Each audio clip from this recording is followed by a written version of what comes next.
तो पिछला वीडियो में हम लोग सॉइल मैकेनिक्स संबंधी जो है शॉर्ट नोट्स संबंधी चर्चा किए थे, जिसमें हम लोगों ने जो है कॉन्सोलिडेशन और कॉम्पैक्शन संबंधी जो है बहुत सारे फार्मूले, थ्री फेज सिस्टम संबंधी जो सॉइल फॉर्मेशन है उस संबंध में हम लोग ने, और इंडेक्स प्रॉपर्टी जो है इस संबंध में हम लोगों ने जो है कई इम्पोर्टेंट फार्मूले और टेस्ट देखे थे अलग अलग तरह के।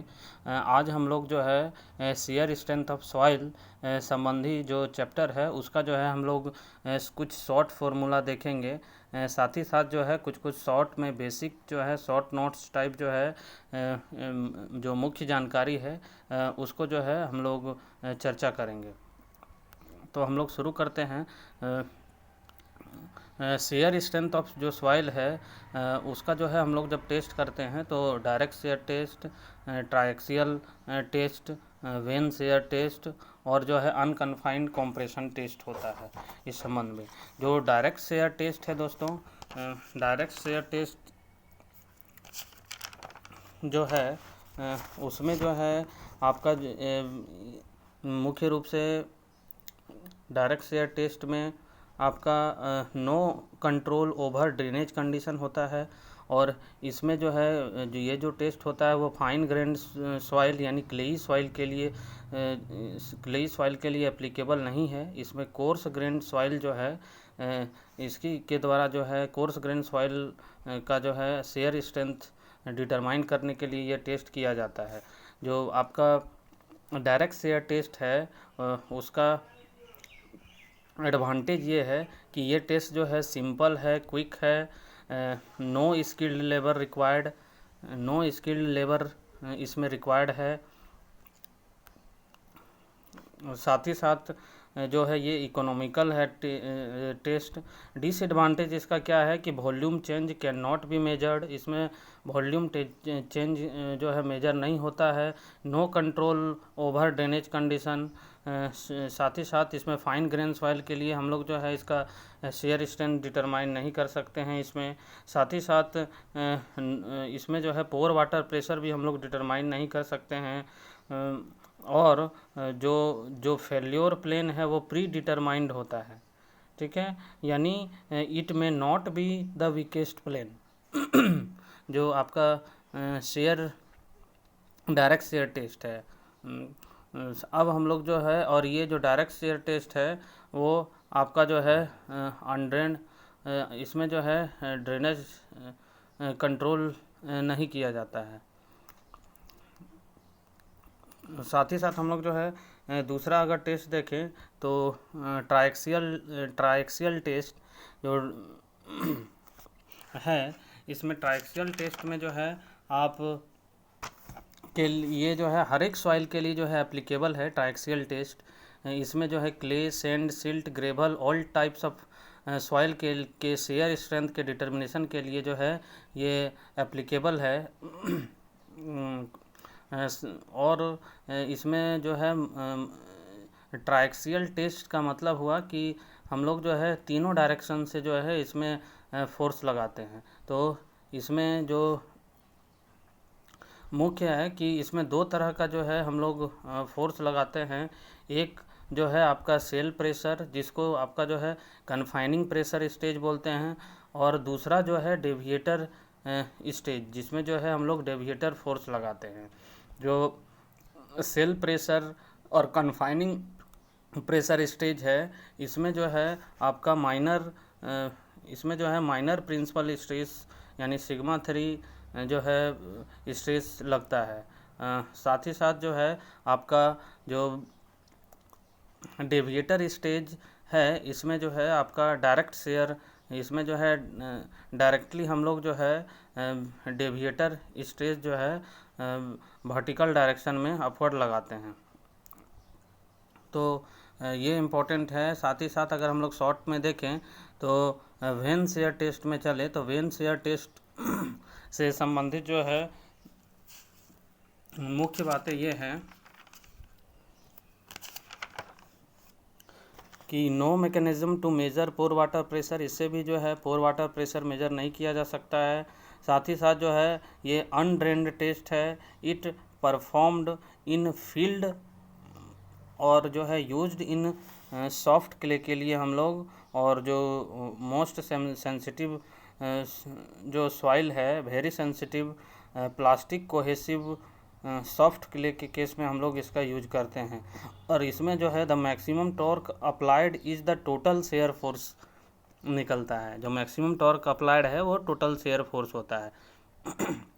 तो इम्पोर्टेंट इसमें हो गया ये अनडेंटेड टेस्ट है, फील्ड टेस्ट है, टॉर्क रिक्वायर्ड इसमें है, और टॉर्क के माध्यम से हम लोग जो है इसमें शेयर स्ट्रेंथ निकालते हैं। वेरी सेंसिटिव जो है क्ले के लिए ये यूज होता है। अब हम लोग और इसमें जो है दो तरह का जो है शेयर होता है, एक वन वे शेयर और two way share. One way share में क्या है, when is punched into the ground but the top surface is on the ground, तो ये जो है one way share. Two way share में क्या है कि सर्टेन डेप्थ जो है बिलो द ग्राउंड जो है इस तरह का इसमें टेस्ट होता है। तो ये टेस्ट जो है जनरली फील्ड में किया जाता है, लेकिन जो है ये लैब में भी जो है किया जा सकता है। और ये जो है कोहेसिव नेचर का सॉइल जो सॉफ्ट क्ले है और सेंसिटिव सॉइल है उसके लिए एप्लीकेबल है।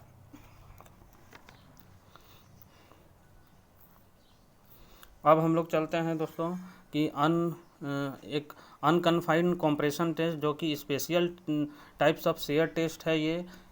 तो इसमें जो है हम लोग क्या करते हैं, अनकन्फाइंड कॉम्प्रेशन टेस्ट जो है स्पेशल टाइप्स ऑफ ट्राइक्सियल टेस्ट है। इसमें जो है आपका कन्फाइंड प्रेशर जो है not applicable in a soil मास, यानी सिग्मा 3 यानी माइनर प्रिंसिपल स्ट्रेस जो है इसमें जीरो होता है। केवल हम लोग जो है डेविएटर स्ट्रेस इसमें लगाते हैं। और अनकन्फाइंड कॉम्प्रेशन टेस्ट जो है Mohr circle passing through the origin, Mohr circle के ओरिजिन से पास होता है जब इसका हम लोग जो है ग्राफिकल रिप्रेजेंटेशन करते हैं। और ये जो एप्लीकेबल है ये सैचुरेटेड क्ले या सिल्ट के लिए, सैचुरेटेड क्ले और सिल्ट के लिए जो है ये एप्लीकेबल है। हम लोग यूनिवर्सल फार्मूला जानते हैं ट्राइएक्सियल टेस्ट में। ये जो फार्मूला दिया हुआ है ट्राइएक्सियल टेस्ट का, सिग्मा 1 यानी major principal stress equal to sigma 3 minor principal stress into 10 square 45 degree plus 5/2 plus 2c 10 45 degree plus 5/2। तो इसमें जो है आपका क्लेई सॉइल के केस में जो है अगर हम लोग देखें तो इस केस में जो है आपका डेविएटर स्ट्रेस जो है वो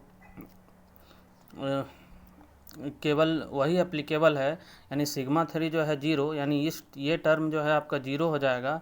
तो इस केस में जो फॉर्मूला आपका फाइनल बचेगा वो आपका कोहेसिव सॉइल के केस में जो है सिग्मा 1 इक्वल टू 2c बचेगा। क्यों? क्योंकि सिग्मा 3 यानी आपका जो है सेल प्रेशर, कन्फाइन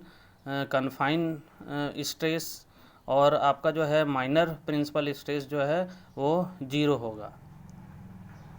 ठीक है। और क्लेई सॉइल के केस में फाई इक्वल टू जो है जीरो होगा, यानी जो है इंटरनल एंगल ऑफ फ्रिक्शन जो है क्लेई सॉइल का वो भी जीरो होगा। तो इस केस में जो है ये फार्मूला आपका निकलेगा। साथ ही साथ जो है इसमें इम्पोर्टेंट है कि टाइम फैक्टर के केस में अगर डिग्री ऑफ कंसोलिडेशन दिया है और 60% से इक्वल टू या लेस देन है, तब इस केस में जो है हम लोग का फार्मूला हो जाएगा π/4 u का स्क्वायर, डिग्री ऑफ कंसोलिडेशन का स्क्वायर। अगर डिग्री ऑफ कंसोलिडेशन जो है मोर देन 60% है तो ये फार्मूला आपका एप्लीकेबल होगा 1.781 माइनस 0.933 log 100 माइनस u। एक और फार्मूला होता है दोस्तों sine phi equal to 1 minus sigma 3 बटे 1 प्लस सिग्मा 3। तो ये जो केस है ये आपका यहाँ सिग्मा जो है वो मेजर प्रिंसिपल स्ट्रेस और sigma 3 equal to minor principal stress. इस केस में हम लोग को internal angle of internal friction निकालना है, यानी फाई निकालना है, तो ये फार्मूला हम लोग यूज करेंगे। साथ ही साथ एक और फार्मूला होता है जिसमें जो है n phi is equal to 10 square 45 degree plus phi by 2 होगा।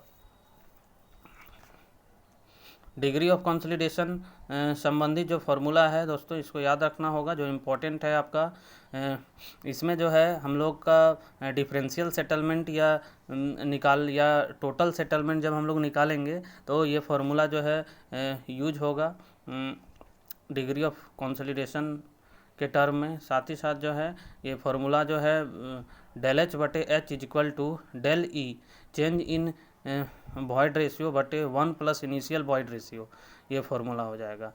कैलकुलेट सेटलमेंट के लिए एक और फार्मूला है दोस्तों जो कि न्यूमेरिकल पॉइंट ऑफ व्यू से इम्पॉर्टेंट है कंसोलिडेशन चैप्टर से। Del h is equal to C C into h naught बटे 1 plus h naught log effective initial effective stage minus change in effective stage बटे इनिशियल इफेक्टिव स्टेज। इसको हम लोग जो है इफेक्टिव स्टेज के रेस्पेक्ट के अलावा जो है हम लोग जो है प्रेशर के रेस्पेक्ट में भी लिख सकते हैं p naught plus del p by p naught, initial pressure plus change in pressure बटे इनिशियल प्रेशर। तो ये इम्पोर्टेंट फार्मूला है आपका सेटलमेंट कैलकुलेट करने के लिए। एक और फार्मूला होता है दोस्तों जिसमें जो है आपका del h is equal to m भी एच नॉट और जो है डेल सिग्मा बार।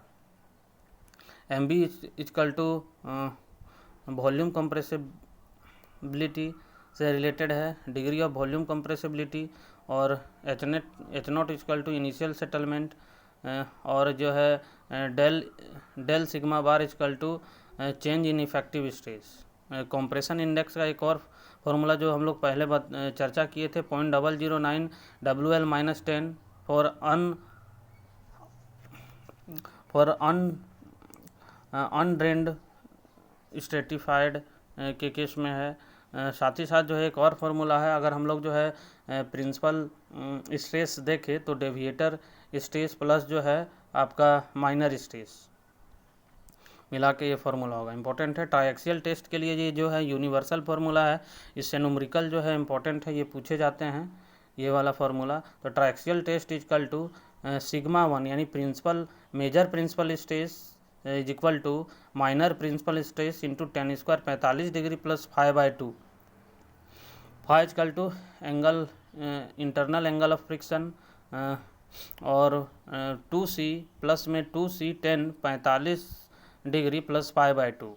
ये जो है आपका ट्राइएक्सियल के लिए फार्मूला है। वेन शेयर टेस्ट में अगर हम लोग देखें दोस्तों तो वेन शेयर टेस्ट में जो है ये फार्मूला है कि S इजकल टू टी बटे पाई D square h/2 plus h/6। ये जो फार्मूला है ये आपका जो है आपका 2 वे शेयर के केस में है। 1 वे शेयर के केस में यही फार्मूला इस तरह से एप्लीकेबल होगा, नीचे में जो है आपका h/2 और यहाँ पे जो है आपका h/12 हो जाएगा 6 के जगह में 2 वे शेयर के केस में।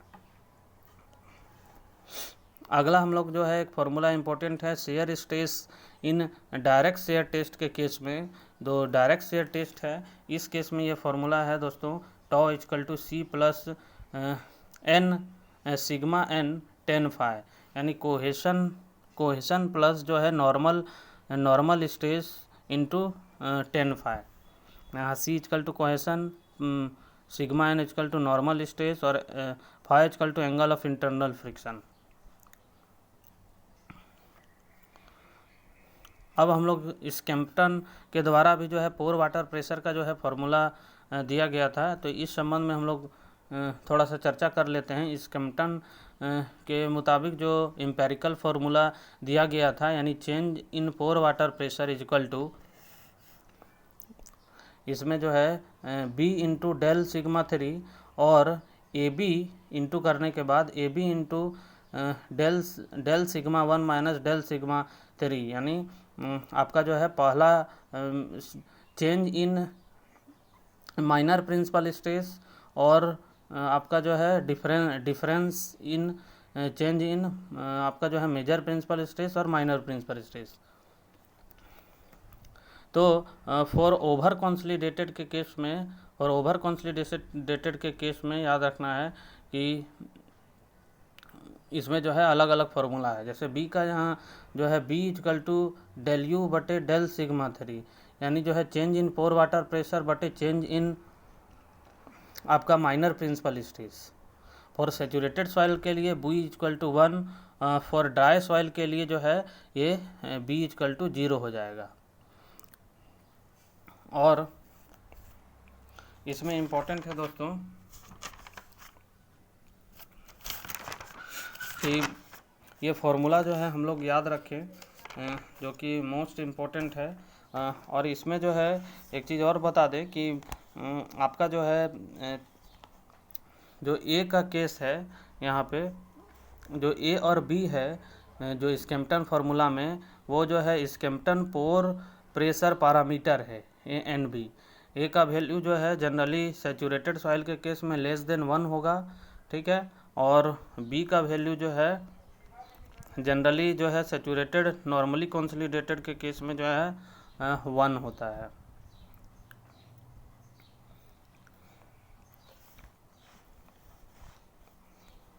और जनरली जो है हम लोग फाइन सैंड इन लूजेस्ट कंडीशन में देखें तो इस केस में जो है आपका ए का वैल्यू जो है 2 से 3 के बीच लाया करता है। तो इसको दोस्तों जो है आपको याद रखना होगा एग्ज़ाम पॉइंट ऑफ व्यू से। साथ ही साथ इसी को हम लोग मैंने जो है नीचे लिखा हुआ है कि del u change in pore water pressure is equal to U1 plus U2। यहाँ पे U1 इजकल टू जो है आपका B डेल सिग्मा 3 और प्लस में U2 इजकल टू है AB सिग्मा 1 माइनस सिग्मा 3। इसी को जो है इस फार्मूला के रूप में जो कि यहाँ दर्शाया गया है, लिखा है। अब हम लोग जो है स्टेबिलिटी ऑफ स्लोप चलते हैं। तो स्टेबिलिटी ऑफ स्लोप में जो है F इजकल टू 10 फाइव बटे 10 बीटा होता है इसमें जो है। और यहाँ पे टॉ यानी शियर स्ट्रेस जो है इज इक्वल टू हम लोग लिख सकते हैं यूनिट वेट गुना Z depth into cos beta into sine beta. Swedish circle method हम लोग चलते हैं, जिसमें इम्पोर्टेंट है surface of sliding is assumed as arc of circle. ये याद रखना है दोस्तों। इसमें जो है कंडीशन अलग अलग है, जो कि मैंने पहले भी बताया था। ओवर कंसोलिडेटेड सॉइल के केस में जो है ए का वैल्यू 2 से 3 के बीच, ए का वैल्यू जो है heavy over saturated fine sand in loose condition में जो है ए का वैल्यू 2 से 3 होता है दोस्तों। और दूसरा है आपका हेवी ओवर कंसोलिडेटेड सॉइल के केस में ए का वैल्यू लेस देन 0।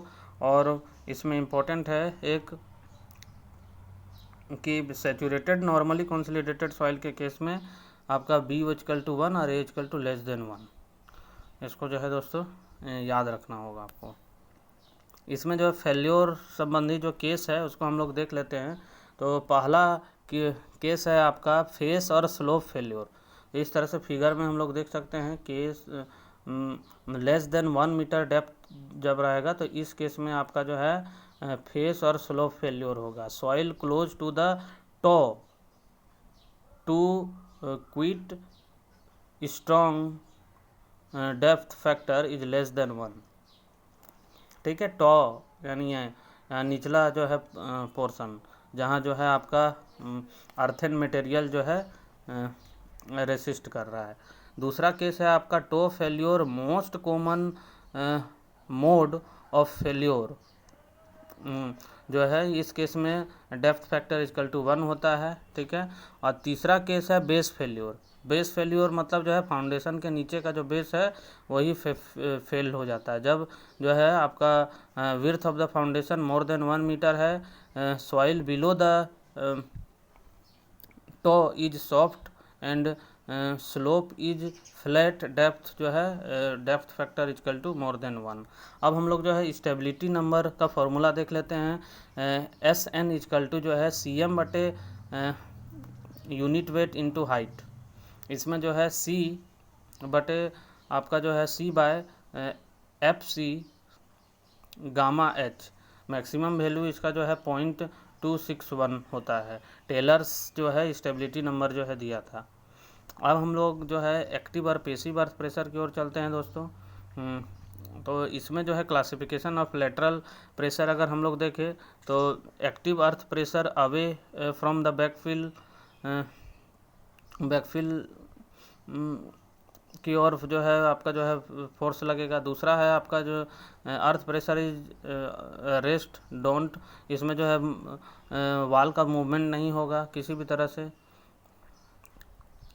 और जो पेसिव अर्थ प्रेशर है वो टूवर्ड्स जो है वो प्रेशर लगाएगा। तो इस संबंध में जो है हम लोग इम्पोर्टेंट जो है कुछ और भी फार्मूला इससे रिलेटेड देख लेते हैं।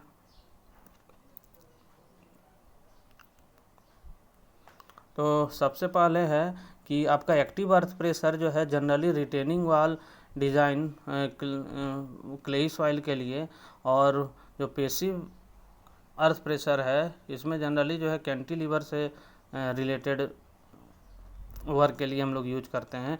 एक्टिव अर्थ प्रेशर में जो है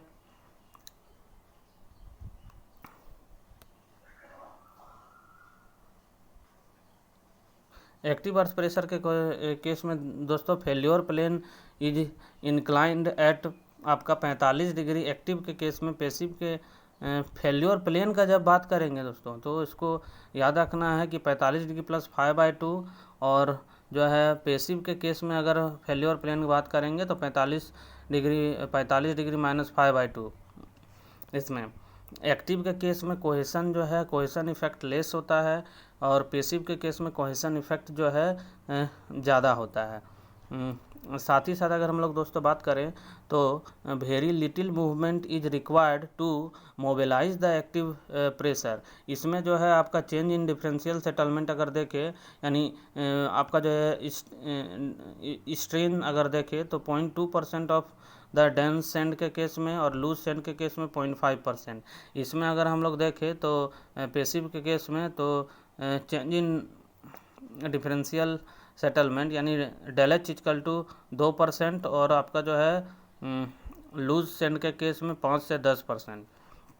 अब हम लोग जो देखें coefficient of active earth pressure, तो एक्टिव के केस पेसिव के केस में याद रखना है दोस्तों, जब भी हम लोग कोफिशिएंट निकालेंगे कोफिशिएंट का वैल्यू, तो पेसिव के केस में पॉजिटिव याद रखना है। पेसिव के केस में पॉजिटिव ऊपर में, यानी 1 + sin5/1 - sin5, और एक्टिव के केस में आपका जो है ऊपर में नेगेटिव 1 - sin5/1 + sin5। इसी को हम लोग देखें तो सेम रहेगा उसी तरह tan² 45 डिग्री माइनस 5/2, इसी तरह tan² 45 डिग्री प्लस 5/2। के के केस में याद रखना है दोस्तों कि हॉरिजेंटल स्ट्रेस बटे वर्टिकल स्ट्रेस होता है। इस केस में vertical stress is greater than horizontal stress होगा, इसलिए कोफिशिएंट का वैल्यू लेस देन 1 आएगा वैल्यू। इसी को अगर हम लोग फार्मूला को उल्टा कर दे 10 वाला, तो आपका cot² 45 डिग्री प्लस 5/2 हो जाएगा। साथ ही साथ एक और फार्मूला है जिसको याद रखना है दोस्तों, जब रेशियो पूछे कि मैक्सिमम जो है प्रिंसिपल स्ट्रेस और यानी आपका जो है मेजर प्रिंसिपल स्ट्रेस बटे माइनर प्रिंसिपल स्ट्रेस, तो इसका फार्मूला जो है ये होता है कि 1 + sin5/1 - sin5। और ये एक्टिव के केस में vertical stress is greater than horizontal stress, passive के केस में horizontal stress is greater than vertical stress. और यहाँ पे जो है ठीक उल्टा हो जाएगा, इसी तरह हॉरिजेंटल स्ट्रेस ज़्यादा है यानी ऊपर का वैल्यू कम होगा, वर्टिकल स्ट्रेस बटे हॉरिजेंटल स्ट्रेस। इस केस में भी वही है दोस्तों, tan² 45 डिग्री प्लस 5/2। अब हम लोग आगे चलते हैं।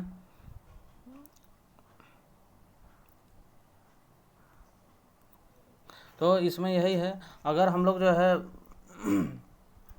कैपिलरिटी के केस में हाइट अगर हम लोग देखें कोहेसन इफेक्ट के केस में, तो HC क्रिटिकल हाइट देखें तो 4T गामा WdV होता है एक फार्मूला, ठीक है। T = टेंशन हो गया, gamma D = unit weight of water, और D =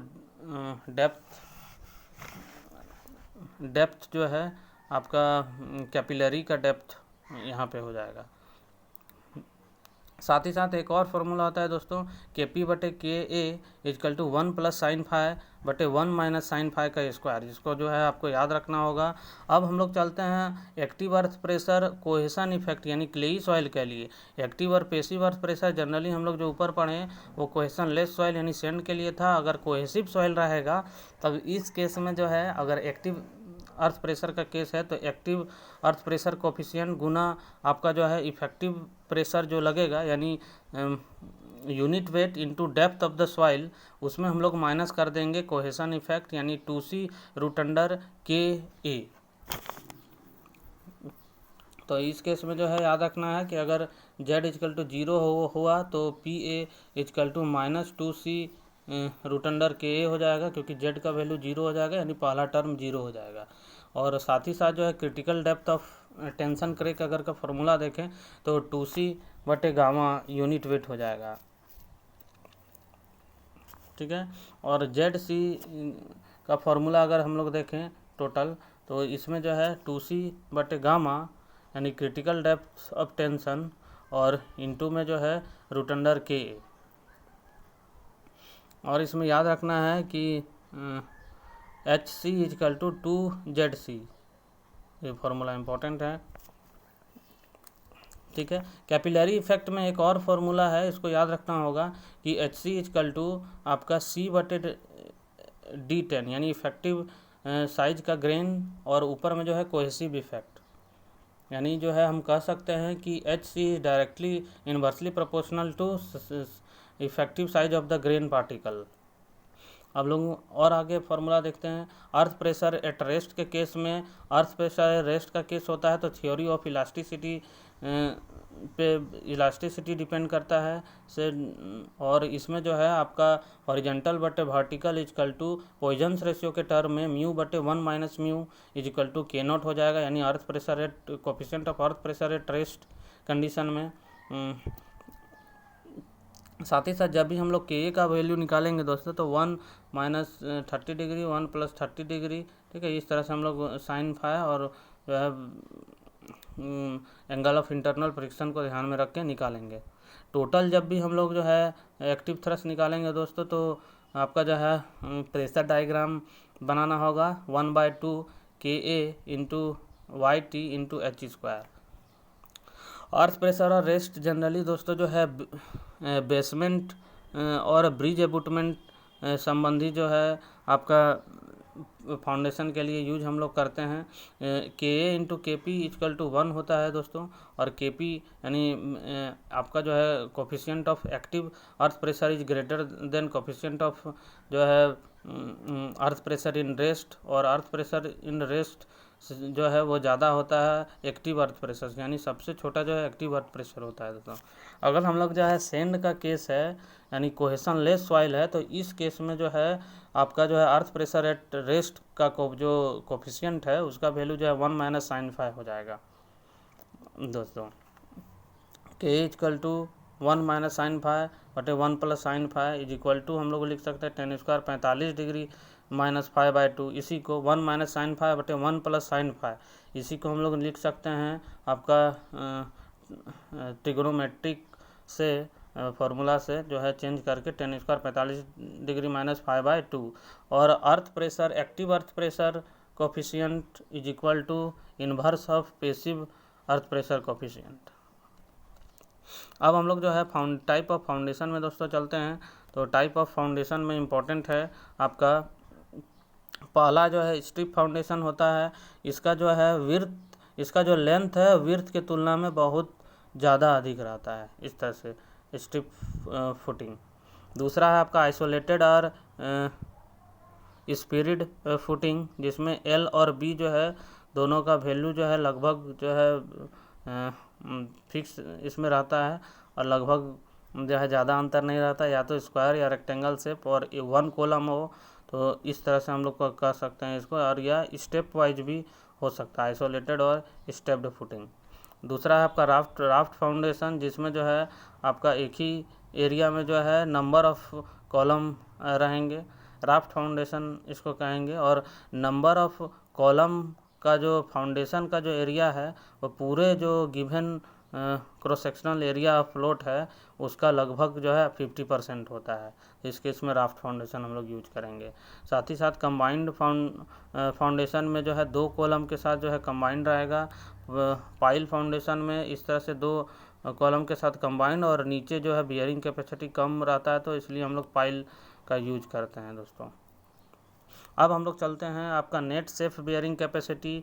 तो नेट सेफ बेयरिंग कैपेसिटी जब भी हम लोग नेट दोस्तों लगाएंगे तो इस केस में माइनस गामा डी एफ हम लोग करते हैं, और जब भी सेफ का केस होगा तो हम लोग जो है डिवाइड फैक्टर ऑफ सेफ्टी से देते हैं और उसको ऐड कर देते हैं। किससे?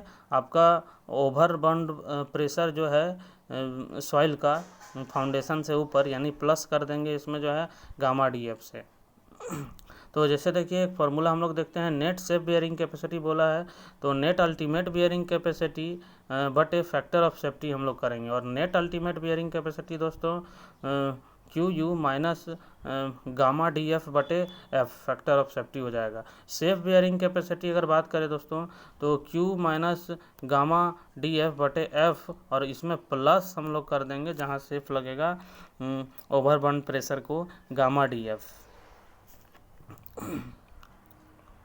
ये इम्पोर्टेंट है दोस्तों। अर्थ प्रेशर थ्योरी अगर हम लोग रैंकाइन और कुलम्स थ्योरी का हम लोग बात करें तो रैंकाइन्स थ्योरी में जो है दोस्तों जो वर्टिकल वाल है वो जो है स्मूथ रहता है और वाल जो है वर्टिकल रहता है। कुलम्स थ्योरी में जो है वेज फेल्योर होता है। इसमें जो है आपका फेस ऑफ द वाल जो है इंक्लाइन रहेगा, फेस ऑफ वाल जो है इंक्लाइन रहेगा, और सरफेस जो है इसको हम लोग जो है रफ कंसीडर करते हैं। रैंकाइन थ्योरी जो है जनरली आपका जो है आरसीसी शॉर्ट्स में याद रखना है, यानी रैंकाइन थ्योरी जो है वो एप्लीकेबल है, दोनों जो है कोहेशन लेस सॉइल के लिए एप्लीकेबल है।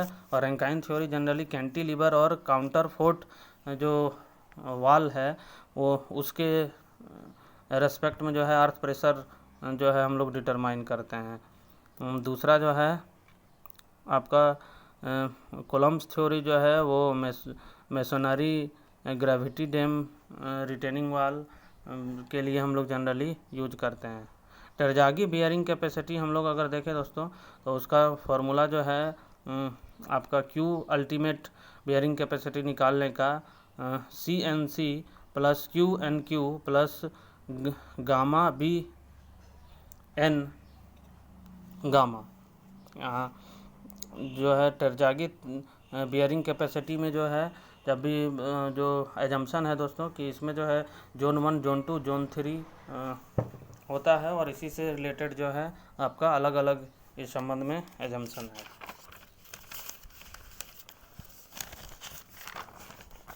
अगला हम लोग चलते हैं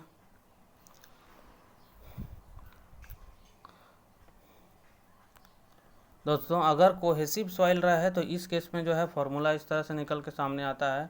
तो कोहेसिव के केस में 5.7 C plus D F gamma इस केस में आपका जो है फार्मूला होगा। क्यों? और अगर हम लोग जो है नेट का बात करेंगे तो गामा डी एफ माइनस हो जाएगा, तो यानी 5.7 सी बचेगा। कोहेसिव सॉइल यानी क्लेई सॉइल के लिए φ=0, एन क्यू = जो है दोस्तों वहाँ पे 1 होगा। एन गामा ये जो है सेफ फैक्टर है, एन गामा =0, एन सी = 5.7 और Q U = 5.7 C plus gamma D F हो जाएगा। इलास्टिक सेटलमेंट का फॉर्मूला है S K Q √A into 1 minus mu viscosity का स्क्वायर बटे E modulus of elasticity. Cohesionless soil sand के case में जो है कोहेसिव इफेक्ट 0 हो जाता है दोस्तों। अब हम लोग जो है बियरिंग कैपेसिटी का जो है फॉर्मूला स्ट्रिप फुटिंग के केस में हम लोग देख लेते हैं। तो इस केस में सी एन सी आपका जो है gamma D F N Q, यहाँ पे जो गामा ए है वो आपका जो है फुटिंग के ऊपर जो सॉइल बर्न प्रेशर है वो हम लोग लेंगे। और यहाँ पे जो है लास्ट में जो है 1/2, यहाँ स्ट्रिप के केस में जो है यहाँ 0.5 या 1/2 यूनिट वेट, यानी बेस के नीचे का जो यूनिट वेट है सॉइल का उसको लेंगे, फाउंडेशन के बेस का नीचे का, into B into N gamma. तो इसी को हम लोग लिख सकते हैं NC gamma DF NQ plus 0.5 gamma B N gamma. अगला हम लोग क्वेश्चन चलते हैं, अगला हम लोग सर्कुलर फुटिंग के केस में देखते हैं दोस्तों। तो सर्कुलर फुटिंग के केस में आपका 1.3 इंटू हो जाता है और लास्ट में जो है 0.3, बाद बाकी फार्मूला वही CNC plus gamma DF NQ plus 0.3 gamma B N gamma. Bearing capacity of shallow square footing अगर हम लोग केस देखें, bearing capacity of square footing देखें तो 1.3 CNC गामा DF NQ और 0.4 गामा B NQ हो जाएगा। और अगर रेक्टेंगल का केस देखें दोस्तों तो यहाँ पे जो है आपका 1.3 रहेगा CNC और इसमें जो है इंटू हो जाएगा 1 प्लस 0.3 B/L और गामा DF NQ और लास्ट में जो है आपका इंटू हो जाएगा 0.4 गामा BF। तो यहाँ पे नोट में जो है load carrying capacity in ordinary strip footing से ज़्यादा जो है आपका सर्कुलर का, और सर्कुलर से ज़्यादा स्क्वायर फुटिंग का होता है। ये इम्पोर्टेंट है दोस्तों। तो अगला अब हम लोग चलते हैं आपका plate load test. Plate load test का जो है IS जो कोड है IS 1888-1982। इसमें जो प्लेट लोड टेस्ट है, इसमें जो हम लोग इनिशियल प्रेशर लगाते हैं या लोड जो लगाते हैं वो 7 किलो पास्कल का लगाते हैं और जो फाइनल प्रेशर लोड है वो 100 किलो न्यूटन पर मीटर स्क्वायर से ज़्यादा नहीं होना चाहिए। इसमें जो है आपका एग्जांपल दिया हुआ है ग्रिड के रूप में, जो है आपका हाइड्रोलिक जैक के थ्रू जो है प्रेशर लगाते हैं, पाइप अरेंजमेंट दिया है, डायल गेज से हम लोग रीडिंग लेते हैं।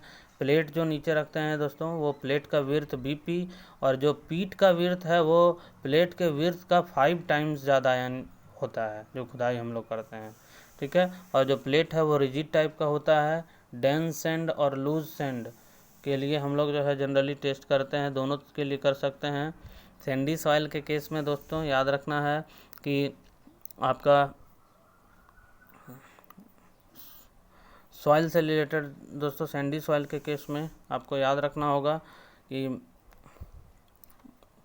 आपका सेटलमेंट जो है, इनिशियल सेटलमेंट जो है SF/SP is equal to BF into BP plus 0.3 और नीचे में BP इंटू BF ब्रैकेट में प्लस आपका जो है 0.3 का होल का स्क्वायर पर सैंडी सॉइल के केस में। और क्लेई सॉइल के केस में दोस्तों यहाँ पे SF/SP is equal to BF/BP, इसको याद रखना है। प्लेट लोड टेस्ट जो है आपका हम लोग क्यों करते हैं, तो सबसे पहले जो है ये अल्टीमेट बियरिंग कैपेसिटी डिटरमाइन करने के लिए, एलोवेबल बियरिंग कैपेसिटी फिर उससे डिटरमाइन होता है। सेफ सेटलमेंट और फाउंडेशन के लिए हम लोग जनरली यूज करते हैं। Significant only cohesion less soil send के लिए हम लोग जनरली ये टेस्ट जो है मोस्टली करते हैं। इसमें एक चीज़ और है दोस्तों कि आपका जो प्लेट का जो डायमेंशन है वो जो है 300 इंटू 750 mm और जो टॉप जो आपका जो है थिकनेस है प्लेट का वो 25 mm मैक्सिमम होना चाहिए इस केस में। सिल्ट अगर रहेगा दोस्तों तो SF/SP इक्वल टू BF/BP पे पावर जो है N+1 सिल्ट के केस में। Ultimate bearing capacity minimum gross pressure intensity just fail in shear हम लोग जानते हैं। Allowable bearing capacity neither fails in shear और नॉर एग्जिस्ट इन सेटलमेंट, ठीक है। ये इम्पोर्टेंट है। इसमें जो है लोड प्रेशर जो है इसको याद रखना है, 3 टाइम एलोवेबल प्रेशर होता है। Total settlement is more than 10% of size of the plate पे डिपेंड करता है ये। इसमें जो है ये सारा चीज़ इम्पोर्टेंट है दोस्तों। साथ ही साथ जो है हम लोग बात करें स्कैम्पटन संबंधी जो टेरजागी जो आपका जो है बेयरिंग कैपेसिटी का जो फॉर्मूला ऊपर देखे हम लोग दिए थे, उसी तरह स्कैम्पटन भी दिए हैं।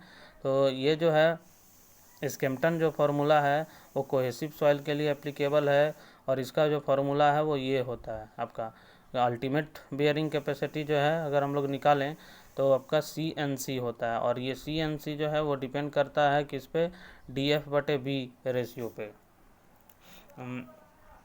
स्कैम्पटन फार्मूला। तो दोस्तों आगे हम लोग चलते हैं।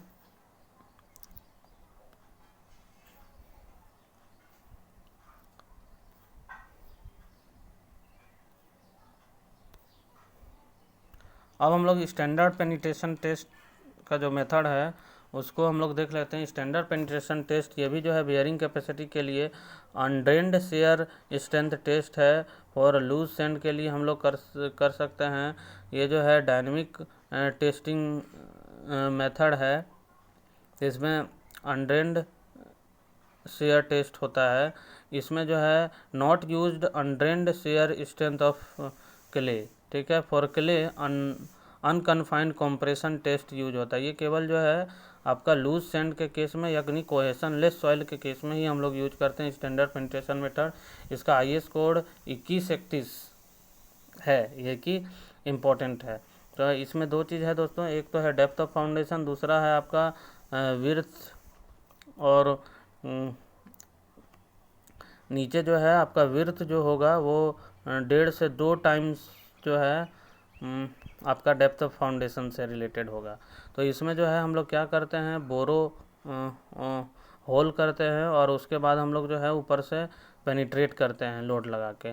तो पहला 150 mm को हम लोग जो है अवॉइड कर देते हैं, और उसके बाद का जो 300 mm पेनिट्रेशन है उसको कंसीडर करते हैं वैल्यू को। इसमें दोस्तों हम लोग का दो चीज़ है, एगो है आपका ओवर बर्न्ड करेक्शन जो टेस्ट करते हैं, टेस्ट करने के बाद ओवर बर्न्ड करेक्शन हम लोग करते हैं, और एक है डाइलिटेंसी करेक्शन करते हैं ताकि एक्यूरेट रिजल्ट निकल पाए। ओवर बर्न्ड करेक्शन में क्या है कि N1 फार्मूला जो है आपका ओवर बर्न्ड करेक्शन के लिए, ये जो फार्मूला है आप इसको देख सकते हैं, ये न्यूमेरिकल पॉइंट ऑफ व्यू से बहुत ही इंपॉर्टेंट है। Overburden correction N1 equal to N observe गुना 350 बाय इफेक्टिव स्ट्रेस इंटू 70। तो ये फार्मूला इम्पोर्टेंट है for bond correction N1 equal to NOBS into 350 by sigma bar plus 70। Dilatancy correction जो है N2 is equal to 15 + 1/2 N1 - 15 होगा इस case में। तो ये इम्पोर्टेंट है दोस्तों, इस तरह के न्यूमेरिकल जो है एग्ज़ाम में पूछे जाते हैं। दोनों ओवर बर्न्ड करेक्शन, ठीक है, 350 बाय सिग्मा बार प्लस 70, और डाइलिटेंसी करेक्शन जब आपका जो है ओवर बर्न्ड करेक्शन निकल जाएगा उसके बाद हम लोग उस आधार पर डाइलिटेंसी करेक्शन निकालेंगे। वो 15 + 1/2 N1 यानी ओवर बर्न्ड करेक्शन -15 हम लोग कर देंगे इसको। तो इस तरह के क्वेश्चन जो है इम्पोर्टेंट है दोस्तों।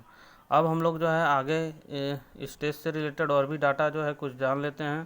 तो इम्पोर्टेंट है इसमें resistance for the last 30 centimetre यानी 300 mm इज पेनिट्रेशन रेसिस्टेंस हम लोग N उसको डिफाइन करेंगे।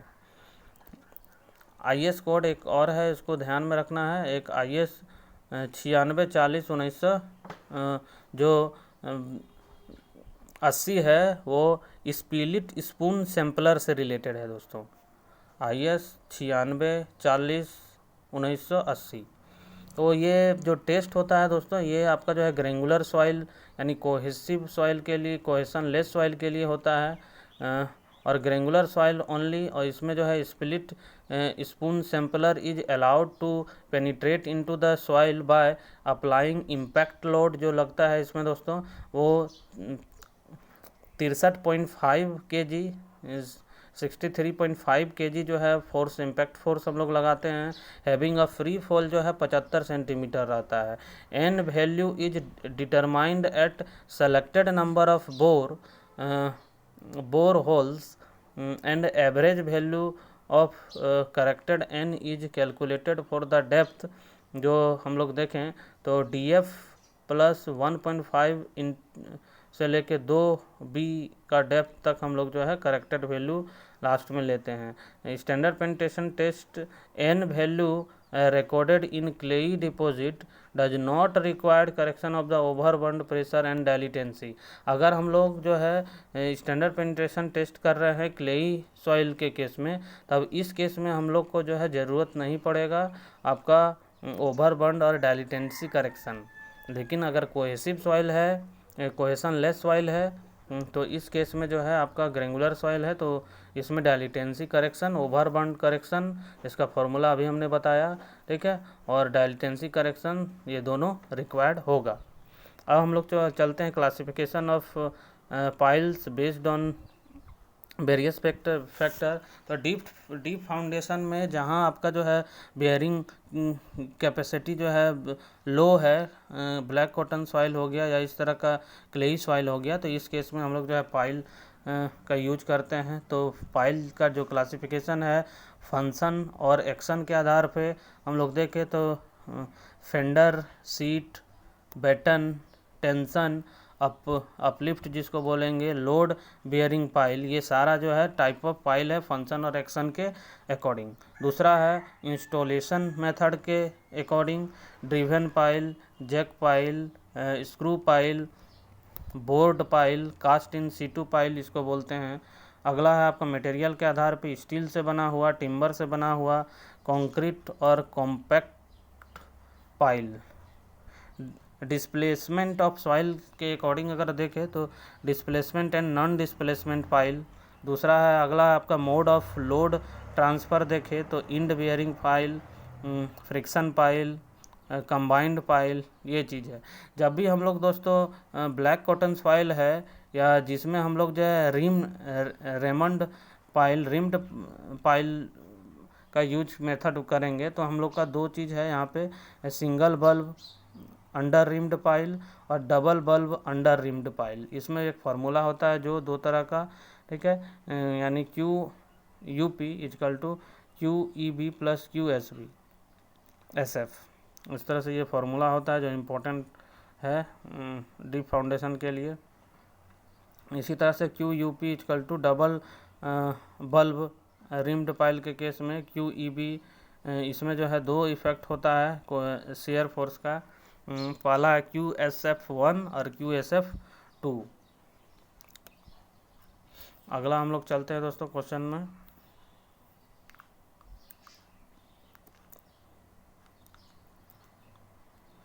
इसमें इम्पोर्टेंट है आपका कि ultimate bearing capacity of pile load taken by base load by skin friction. अगर हम लोग देखें स्किन फ्रिक्शन कैपेसिटी के लिए तो वही जो हम लोग ऊपर में फार्मूला दोस्तों पढ़े उसी से रिलेटेड है। इंजीनियरिंग न्यूज़ फार्मूला अगर देखें तो इसमें अल्टीमेट लोड ऑन पाइल के केस में जो है इंजीनियरिंग न्यूज़ फार्मूला दिया गया है, Q allowable is equal to WH/6 into S into C is equal to 2.5 centimetre for deep hammer के केस में, ड्रॉप हैमर के केस में, और 0.25 centimetre for single acting steam hammer के केस में। फैक्टर ऑफ सेफ्टी इस केस में हम लोग जो है 6 लेते हैं दोस्तों। बोरिंग एंड इट्स मेथड अगर हम लोग देखें, making an advantage of bore holes is called boring. तो इसमें इम्पोर्टेंट है दोस्तों, तो बोरिंग का जो मेथड है पहला है आपका auger boring. It is used partially saturated sand, silt and medium to stiff clay के लिए, but it is heavily disturb sample, ठीक है।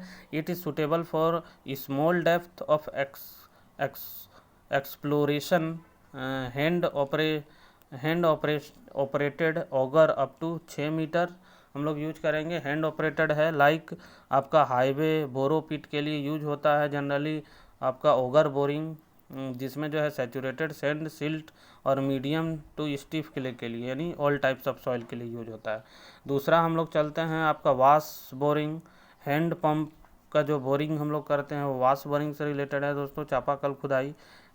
It gives disturb sample, it is not used in hard soil rock और soil containing boulder, यानी चट्टान अगर ज़मीन के नीचे आ गया, बड़ा रॉक आ गया तो या बहुत हार्ड सॉइल है तो हम लोग जो है बोरिंग उसमें नहीं कर सकते हैं, सूटेबल नहीं है। अगला हम लोग चलते हैं दोस्तों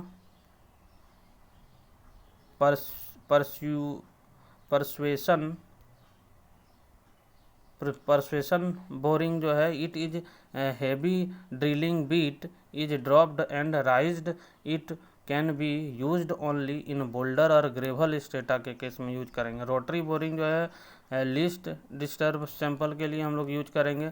तो सैंपल ऑफ अगर हम लोग देखें दोस्तों तो दो तरह का सैंपल जो है आपका सॉइल का होता है जो हम लोग टेस्टिंग करते हैं, उसको ध्यान में रखते हैं। एक है आपका डिस्टर्ब सैंपल सॉइल का, जिसमें जो है natural disturb soil natural soil structure जो है गेट मॉडिफाइड हो जाता है या डिस्टर्ब हो जाता है सैंपलिंग ऑपरेशन में। अनडिस्टर्ब सॉइल में क्या है, जो ओरिजिनल सॉइल जिस स्टेज में है जिस नेचर में है उसी तरह से रहेगा, preserved as well as mineral property भी सेम रहेगा, having no undergone any changes, the sample are used in size. इस तरह का जो है आपका अनडिस्टर्ब सैंपल जो है जनरली हम लोग यूज करते हैं दोस्तों आपका साइज डिस्ट्रीब्यूशन ऑफ ग्रेन के लिए, अटरबर्ग लिमिट के लिए, कोफिशिएंट ऑफ परमेबिलिटी के लिए, कंसोलिडेशन के लिए, पैरामीटर के लिए, शेयर स्ट्रेंथ पैरामीटर डिटर्मिनेशन के लिए हम लोग इस का मेथड यूज करते हैं। अब हम लोग चलते हैं दोस्तों कि जो सॉइल सैंपल हम लोग लेते हैं अनडिस्टर्ब के केस में, तो सॉइल सैंपल के लिए जो है एक जो है आपका डिवाइस है जिसका यूज हम लोग जो है करते हैं जनरली, तो उसका जो है हम लोग फार्मूला देख लेते हैं। ये जो डिवाइस है इनर क्लियरेंस, आउटर क्लियरेंस और एरिया रेशियो, ये न्यूमेरिकल इससे जो है पूछा जाता है। ये जो है सैंपल ट्यूब है, कटिंग सो है और ये रेस्पेक्टिव जो है डायमेंशन अलग अलग दिखाया गया है। तो इनसाइड क्लियरेंस के लिए CI अगर हम लोग देखें तो D3 - D1 × 100, ये जो है 1 से 3% लाया करेगा। इस केस में इनसाइड क्लियरेंस के केस में ओड याद रखना है, यानी 1 और 3 का, यानी D3 - D1 बटे D3। यहाँ अगर फॉर्मूला फिगर में देखें तो 3 ये वाला जो डायमेंशन है वो आपका D3 है, D1 जो है उसके नीचे का जो डायमेंशन है वो है D1। अब हम लोग चले दूसरा आउटर साइड क्लियरेंस के केस में C0 से डिनोट करेंगे इसको हम लोग। इसमें आपका जो है दोस्तों D2 - D4 बटे D4 इस तरह से × 100। अगला हम लोग चले कि इसमें जो है आपका outer side clearance is greater than होता है इनर साइड। एरिया रेशियो जो है AR का फॉर्मूला D2 का स्क्वायर - D1 बटे D1 × 100। यहाँ पे जो है D3 inside 5 for a sample tube, ये हो गया दोस्तों। Recovery ratio equal to recovery length of the sample बटे penetration length of the sample. इसमें मोस्ट इम्पोर्टेंट जो चीज़ है उसको हम लोग थोड़ा सा देख लेते हैं कि फील्ड कॉम्पैक्शन कंट्रोल डिवाइस जो यूज करते हैं हम लोग अलग अलग, जैसे आपका रेमर्स हो गया तो ऑल टाइप्स ऑफ सॉइल के लिए एप्लीकेबल है, जनरली यूज करते हैं कन्फाइंड कंस्ट्रक्शन एरिया के लिए। दूसरा है आपका स्मूथ व्हील रोलर, इसका हम लोग यूज करेंगे सैंड और ग्रेवल यानी कोहेसन लेस सॉइल के लिए जनरली यूज करेंगे। और ये जो है रोड एम्बैंकमेंट के लिए यूज करेंगे दोस्तों शिप फुटेड रोलर, ये जो है क्लेई सॉइल के लिए जनरली अर्थन डैम कंस्ट्रक्शन के लिए यूज करेंगे। न्यूमेटिक टायर रोलर, ये जो है सिल्टी सैंड के लिए या सिल्टी क्ले के लिए हम लोग जो है जनरली मतलब सिल्टी सैंड के लिए, यानी आपका जो है सिल्ट सैंड में सिल्ट का जो है मौजूदगी हो तो इस तरह का जो है सॉइल के लिए यूज करेंगे। बेस सब बेस फाउंडेशन के लिए यूज होता है दोस्तों। फिर जो है आपका वाइब्रेटर्स जो है वो सैंड के लिए या old type of moist soil के लिए यूज करेंगे, सॉइल एम्बैंकमेंट में यूज होता है। एक बार हम लोग फिर से जो है देख लेते हैं दोस्तों, जो आपका सैंपल जो हम लोग कटिंग करके सॉइल का जो सैंपल डिवाइस जो है कोर कटर का जो यूज करते हैं, उसमें जो है एरिया रेशियो जनरली जो है आपका AR से डिनोट किए थे पहले हम लोग, वो लेस देन 10%। इनसाइड क्लियरेंस जो है 0.5 से 3%, आउटसाइड क्लियरेंस 0 से 2%। कटिंग एज एंगल जो है दोस्तों, ये जो कटिंग एज एंगल है ये ध्यान में रखना है आपको। कटिंग एज जो एंगल है वो आपका जो है 20% यहाँ पे, ये जो है आपका 20 डिग्री जो है होना चाहिए। यहाँ पे जो है अलग अलग डायमेंशन यही है कि D4, D3, D1, D2। इसमें जो है इम्पोर्टेंट एक और चीज़ है जो हम लोग जो सेटलमेंट संबंधी जो है इम्पोर्टेंट है कि आपका राफ्ट फाउंडेशन क्लेई सॉइल है तो आपका जो सेटलमेंट होगा दोस्तों, डिफरेंशियल सेटलमेंट और एक होता है टोटल सेटलमेंट। जो टोटल सेटलमेंट है वो इसमें जो है फॉर्मूला के अनुसार अगर हम लोग देखें, अगर आपका जो है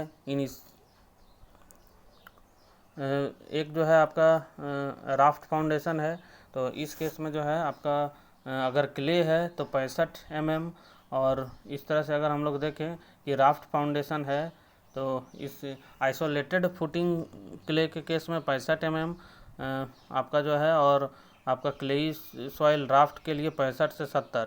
सैंड के केस में जो है दोस्तों 40 mm, और जो है राफ्ट फाउंडेशन के केस में इसी में जो है 40 से 65 mm। क्ले के केस में दोस्तों अगर हम लोग देखें तो ये 40 mm, और सैंड के केस में जो है आपका देखें तो 25 mm। तो ये जो है आपका मुख्य रूप से अगर हम लोग टोटल सेटलमेंट का फॉर्मूला देखें तो यही है दोस्तों। तो ये मुख्य रूप से जो है हमारा सॉइल मैकेनिक्स का शॉर्ट नोट्स के रूप में हम लोग जो है एक बार जो है चर्चा कर लिए।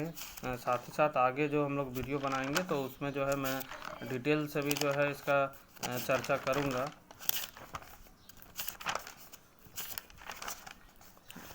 इसमें दोस्तों तो ये जो है हम लोग जो लास्ट ये डाटा पढ़ें, एक बार फिर से मैं इसको रिपीट कर देता हूँ। परमिसिबल लिमिट ऑफ सेटलमेंट अगर देखें तो टोटल परमिसिबल सेटलमेंट अगर हम लोग देखें, आइसोलेटेड फुटिंग पहला लिखे हैं क्लेई के केस में जो है आपका 65 mm, ठीक है, और जो है सैंड के केस में यही 40 mm, ठीक है। दूसरा हम लोग राफ्ट फाउंडेशन के केस में, क्ले के केस में अगर देखें तो इसका रेंज होता है 65 से 100 mm, सैंड के केस में देखें तो 40 से 65 mm ये हो जाएगा, यानी सैंड के केस में कम, क्ले के केस में सेटलमेंट ज़्यादा होता है। दूसरा हम लोग डिफरेंशियल सेटलमेंट अगर देखें, ये जो है पहला टोटल परमिसिबल सेटलमेंट था दोस्तों, ये जो था, ठीक है। दूसरा हम लोग जो है अगर हम लोग देखें तो डिफरेंशियल परमिसिबल सेटलमेंट है। तो ये जो है आइसोलेटेड फुटिंग के केस में, क्ले के केस में 40 mm, और राफ्ट फाउंडेशन के केस में यही जो है 50 mm होगा। तो दोस्तों अब हम लोग जो है नेक्स्ट सब्जेक्ट जो है ट्रांसपोर्टेशन इंजीनियरिंग से रिलेटेड, हाईवे इंजीनियरिंग से रिलेटेड शॉर्ट नोट्स जो है चर्चा करेंगे आगे आने वाला समय में। साथ ही साथ जो है हम लोग जो है कोशिश करेंगे कि 1 घंटे में जो है कम से कम जो है एक क्लास में एक सब्जेक्ट का शॉर्ट नोट्स ख़त्म कर सकें। धन्यवाद दोस्तों। वीडियो को जो है अधिक से अधिक जो डिप्लोमा और बीटेक सिविल इंजीनियरिंग के छात्र हैं उस तक पहुंचाएं ताकि क्विक रिवीजन करने में उनको आसानी हो। धन्यवाद।